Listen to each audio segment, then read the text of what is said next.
হারামের কোন স্পর্শ ছাড়া যদি জান্নাতে যেতে চান, তাহলে এই 16 বদঅভ্যাস থেকে, 16টি অপরাধ থেকে নিজেকে বাঁচাবার চেষ্টা করতে হবে। নাম্বার 1, যাদের মধ্যে ঈমান নাই তারা জান্নাতে যেতে পারবে না।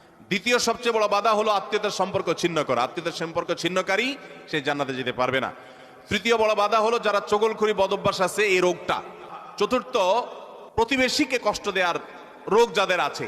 5 নম্বর হলো অহংকার। 6 নম্বর হলো প্রতারণা করা, মানুষের সাথে মানুষকে ধোঁকা দেওয়া। 7 নম্বর হলো দান করার পর খোঁটা দেওয়া। 8 নম্বর হলো কৃপণতা। 9 নম্বর হলো ঘুষ দেওয়া নেওয়া। 10 নম্বর হলো মা বাবার নাফরমানি করা, মা বাবার অবাধ্য হওয়া, মা বাবার অসম্মান করা। 11 নম্বর হলো মাদক আসক্ত হওয়া। 12 নম্বর হলো হারাম উপার্জন দ্বারা, হারাম খাদ্য দ্বারা, পানীয় দ্বারা শরীর গঠন করার। আর 13 নম্বর হলো রূঢ় স্বভাবের হওয়া। 14 নম্বর হলো গণক হওয়া। 15 নম্বর হলো ব্ল্যাক ম্যাজিক করা, ব্ল্যাক ম্যাজিশিয়ান। আর 16 নম্বর হলো সিল্কের পোশাক পরা। প্রথম চান্সে যদি